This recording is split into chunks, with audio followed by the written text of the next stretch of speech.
Hello, welcome back to my class. तो आज हम करेंगे बैंक रिकन्सिलिएशन स्टेटमेंट। ये चैप्टर बहुत इम्पोर्टेंट है। इसका एक क्वेश्चन एग्जाम में आता ही आता है, तो इसको ध्यान से देखना और समझना। ठीक है। बैंक रिकन्सिलिएशन स्टेटमेंट का मतलब होता है बैंक के स्टेटमेंट को मैच करना। किससे मैच करना? तो देखो, ये समझते हैं हम कि बिजनेस में जितने भी ट्रांजेक्शन्स होते हैं वो दो तरह से होते हैं।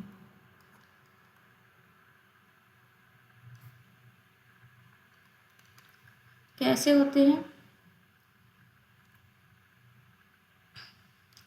तो देखो, कोई भी बिजनेसमैन है, सपोज राम है, तो ये क्या करता है? एक तो अपने यहाँ पोस्टिंग करता है, यानी जिसे बोलते हैं कैश बुक। एक इसका बैंक करता है जिसको बोलते हैं हम पासबुक। ठीक है। जिसको हमने डबल एंट्री सिस्टम के थ्रू समझा था कि बैंक में भी पोस्टिंग हो रही थी और कैश बुक में भी हो रही थी। ठीक है। इसी तरह से बैंक रिकन्सिलिएशन स्टेटमेंट में क्या होता है कि हमारे जितने भी एरर्स होते हैं वो पता चल जाते हैं और हम उसको सही कर सकते हैं, जिससे क्या है, फ्रॉड होने की संभावना कम रहती है ना। और हमें फाइनेंशियल स्टेटमेंट भी पता चल जाता है सही से, और हमारी गलतियाँ भी सही हो जाती हैं। ठीक है। तो हम ज़्यादातर इस किसको फॉलो करते हैं? पासबुक को। पासबुक को सही मानते हुए हम अपने कैश बुक में ट्रांजेक्शन्स को सही करते हैं। ठीक है फ्रेंड्स। तो कैसे गलती हो जाती है? सपोज राम के पास 1 लाख रुपए है। ठीक है। और उसके बैंक में भी बैलेंस 1 लाख रुपए है पासबुक में। ठीक है। और राम ने अपने किसी क्रेडिटर को एक चेक दे दिया 29 मार्च को, और ईयर की एंडिंग होती है 31 मार्च को। ठीक है। तो उस क्रेडिटर ने क्या किया? 31 मार्च तक उस चेक को उसने बैंक में लगाया ही नहीं, या पेमेंट के लिए गया ही नहीं वो।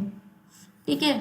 लेकिन क्या हुआ, राम ने जब उसको चेक दिया था 29 मार्च को, तो राम ने अपने यहाँ से क्या किया? माइनस कर लिया होगा। वो चेक था 10,000 का, तो उसके कैश बुक में अमाउंट कितना रह गया? 90,000।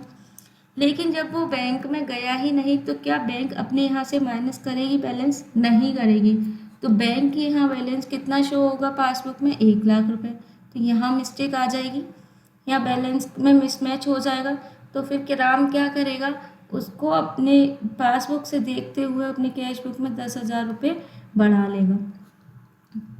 फिर यहाँ पे मैच कर जाएगा ये बैलेंस। ठीक है। तो ऐसे ही मल्टीपल्स ऑफ कारण होते हैं, बहुत सारे कारण होते हैं जिससे बैंक में की पासबुक और कैश बुक में बहुत सारे मिसमैच आते हैं। ठीक है। उसको हम क्वेश्चन के थ्रू एक एक करके समझेंगे, और इससे पहले हम डेफिनेशन समझ लेते हैं अच्छे से।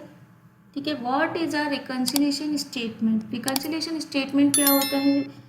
Van companies prepare reconciliation statement, जब कंपनी रिकन्सिलिएशन स्टेटमेंट तैयार करती है, क्यों तैयार करती है?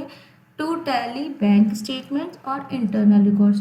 बैंक स्टेटमेंट और इंटरनल रिकॉर्ड्स को टैली करने के लिए, मैच करने के लिए किया जाता है। ठीक है। इफ़ डेटा मिसमैचेस, यदि कोई डेटा मिसमैच होता है तो क्यों होता है? डिटेक्ट इंटेंशनल और अनइंटेंशनल मिस्टेक्स, जाने अनजाने में कोई भी गलती हो सकती है। जाने अनजाने में कैसे? एक तो मैंने एग्जांपल वही दिया था कि हमने किसी क्रेडिटर को चेक दिया है और उसने बैंक में लगाया ही नहीं है पेमेंट के लिए, तो वहाँ पर मिसमैच हो जाता है। और बैंक में हमें कोई इंटरेस्ट दिया है और हमें पता ही नहीं है, अनजाने में हमने कुछ पोस्टिंग नहीं की होगी, तो वहाँ पर भी हमारा डेटा मिसमैच हो जाएगा। सपोज बैंक ने हमें 100 रुपये इंटरेस्ट का दिया, तो बैंक के पासबुक हम जब देखेंगे तो उसमें 100 रुपये ऐड करके आएगा इंटरेस्ट का, लेकिन हमारी कैश बुक में क्या आएगा? जब हमें पता ही नहीं है तो हम उसको ऐड नहीं करते हैं, तो वहाँ पर भी हमारा डेटा मिसमैच हो जाता है। ठीक है। ऐसे ही थोड़े थोड़े एग्जाम्पल्स के साथ और क्वेश्चंस के साथ हम सारी चीज़ें समझते चलेंगे, और आप लोग भी एक एक करके क्लासेस को देखते रहिए और समझते रहिए। डेफिनेशन क्या है इसकी? Bank reconciliation statement is the process of comparing a company's financial record with its bank statement to ensure the balance match. ठीक है। इट्स एन अकाउंटिंग प्रोसीजर, ये क्या है, एक अकाउंटिंग प्रोसीजर है दैट हेल्प बिजनेस आइडेंटिफाई, जिसको ये किस में हेल्प करता है, बिजनेस को आइडेंटिफाई करने में हेल्प करता है, और करेक्ट डिस्क्रिपेंसीज, मतलब कि इसमें जितने भी डिफरेंसेस होते हैं दोनों में, कैशबुक और पासबुक में, उसको करेक्ट करता है बिटवीन देयर इंटरनल रिकॉर्ड्स और बैंक रिकॉर्ड्स। ठीक है। डिस्क्रिपेंसीज में होता है difference. Once the cash book has been balanced, एक बार जब कैश बुक का बैलेंस हो जाता है, पूरी बन जाती है ईयर के एंड तक, तो it is usual to check its detail, तो हम क्या करते हैं, इसकी डिटेल्स को चेक करने के लिए किसके साथ, records of the firms bank transaction, firm की जो भी बैंक होती है उसके ट्रांजेक्शन्स के साथ हम मैच करते हैं, कैसे, as recorded by the bank, जिसको कौन रिकॉर्ड करता है, बैंक रिकॉर्ड करता है।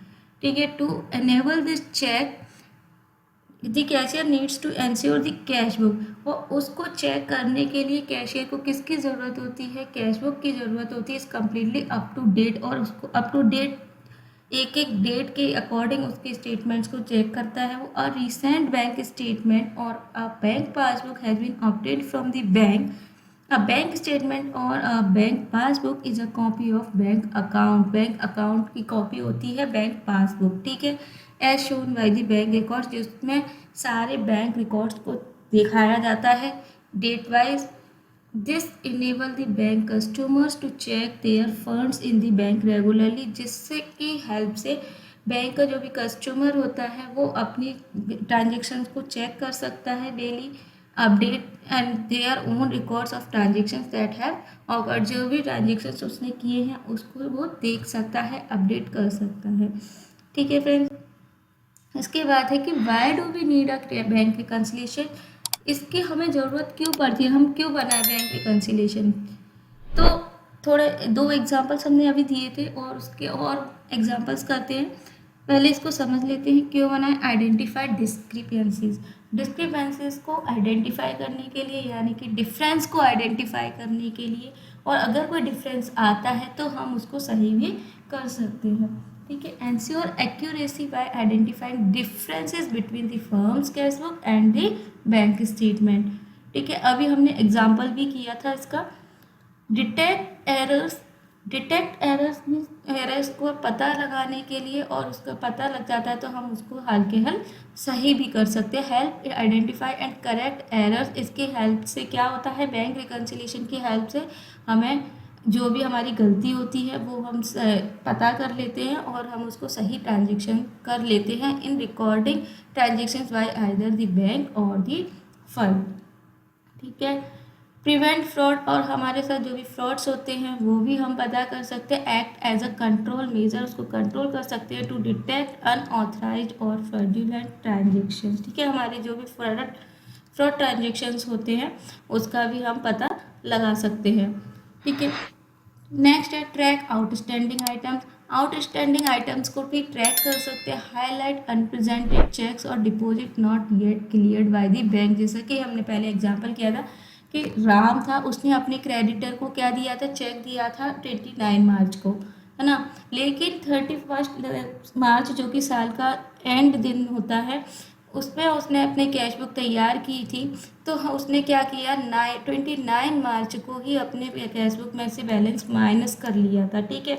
लेकिन जो उसका क्रेडिटर था वो 31 मार्च तक बैंक में गया ही नहीं है, किसी भी रीज़न से, हो सकता है उस छुट्टी रही हो या उसका कोई काम हो, इस तरीके से नहीं गया, तो बैंक में नहीं गया है तो पासबुक में कोई एंट्री नहीं है इस डेट की, कि ना ही बैलेंस कम हुआ है, तो फिर क्या होगा, तो इस जगह पर भी मिसमैच कर जाएगा और हमें पता लग जाएगा, तो हम हाल के हाल क्या करेंगे, उस बैलेंस को अपने कैश बुक में बढ़ा लेंगे। ठीक है फ्रेंड्स। ये होता है ट्रैक आउटस्टैंडिंग आइटम्स, इसके थ्रू हम पता कर सकते हैं। Ensure financial state accuracy, ensure financial accuracy का मतलब है कि हमारी जो भी फाइनेंशियल कंडीशन होती है उसका हम सही से पता कर सकते हैं। Confirms the correct cash position, कि हमारे फर्म की कैश पोजीशन कैसी है। ठीक है। कितना हमारे पास कैश आया है, कितना गया है। ठीक है। कितना कैश इनफ्लोज हुआ है, इनफ्लोज मीन्स आना, एंड आउट कितना कैश आउटफ्लोज हुआ है, आउटफ्लोज मीन्स होता है जाना। ठीक है। तो इसका हम सही से पता कर सकते हैं। For effective decision making and reporting, इससे हम अपने कोई भी बिजनेस का डिसीजन लेने में सक्षम हो सकते हैं। ठीक है। Comply with regulations, comply with regulations का मतलब होता है कि किसी भी कानून, नियम या गाइडलाइन को फॉलो करना या उनके अनुसार काम करना। ठीक है। फॉर एग्जांपल, अगर एक कंपनी अपने एम्प्लॉयज़ को मिनिमम वेजेस देती है और उनका पीएफ जमा करती है, तो वो लेबर लॉज को फॉलो कर रही है, यानी रेगुलेशंस को कंप्लाई कर रही है।